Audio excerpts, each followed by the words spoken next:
Okay, today's rifle is another short magazine Lee Enfield.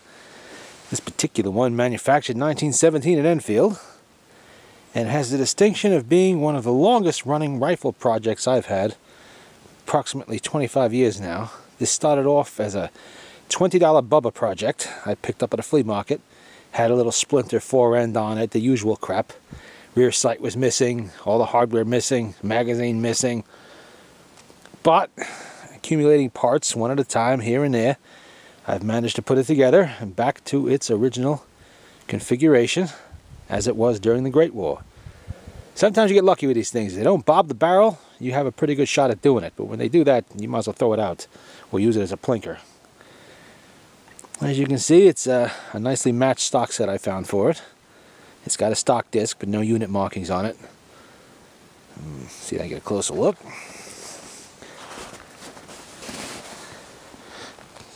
Typical No1 Mark III star.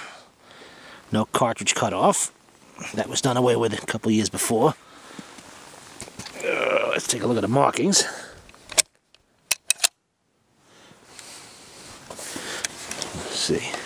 I'll just stick that in the ground there and see if we can get a look at that. The camera would oblige me by... There we go. Nicely stamped. 1917. Got my hands in the snow and now they're freezing. That's nice. And you can see that, well, you will be able to see if I can get the camera to take a picture of it. England. That is not an import mark. That is something that the importer themselves put on the rifles so that the buyer would know where it came from. That was before government mandated import marks in 1968. This is probably 1950s. Originally import. And you can see we have the pattern 1907 bayonet on there. This bayonet, it's got some cosmoline crapping it up, but you can see, looks a little shiny.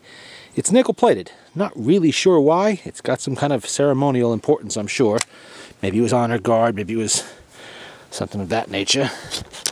See if we can get a look at the markings on it there. Come on, camera. Oh, there we go.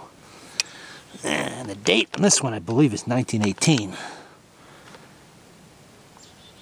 There we go. 8 of 1918. August 1918. Very close to the rifle. I do have a 17 bayonet somewhere, but didn't feel like digging it out for this.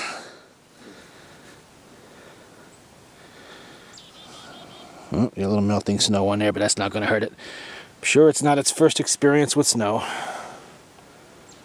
Got some interesting markings here and there. Unit disc on there, unmarked as I mentioned. It actually passes headspace very nicely. Always something to take into account with these Enfields, as they don't always pass headspace.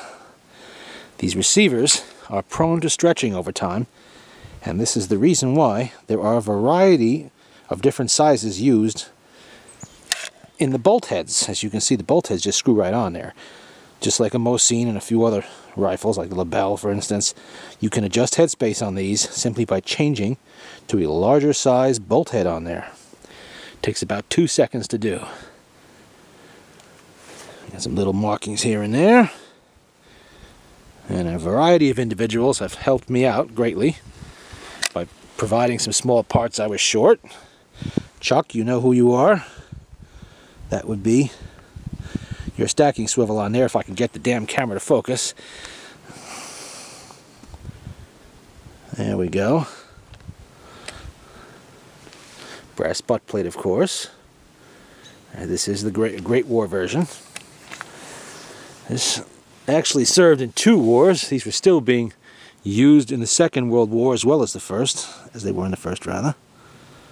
And Chuck also knows who he is on that site. That was the last major piece I needed to complete this project, because this rifle, as a Bubba rifle, had a scope mounted to it. Fortunately, they did not drill holes to mount the scope. It had an early primitive no drill and tap mount on there. So I was able to recover, because once they drill holes, that's pretty much the end. You're not getting it back. Can't fill the holes, or you could, but it's going to look like shit.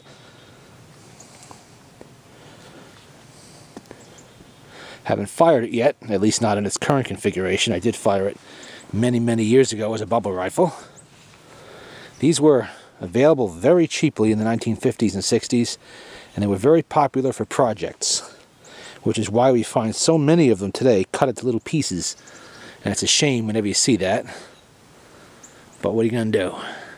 It's just what they did back then. These are just old rifles at that time. And people really didn't give a damn. It's a cheap hunting rifle. Now, of course, we appreciate their history a little bit more. And we want to restore them to what they were. This was sitting around for a long time until one day I decided, you know what? It's time to get off my ass and actually do something with it. These are no longer $20 rifles. Something like this you're going to pay $350 for. Or more these days. I mean, it doesn't have the panic ability of the black rifles there to spurn people to buy, but people are grabbing them up. Small, short magazine Lee Enfield.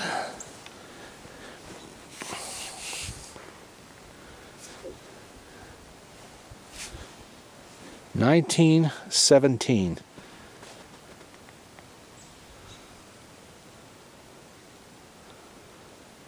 Well, that's a nasty bayonet to be stabbed with, that's for sure.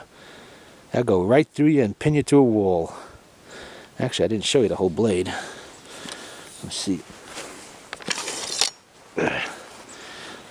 There we go. That would really hurt. End somebody's day quick. And then the Germans had bayonets just as long. It was the style of the era. Stabby things. And that should... Ah, crap. Stepped in the snow again. That should do it.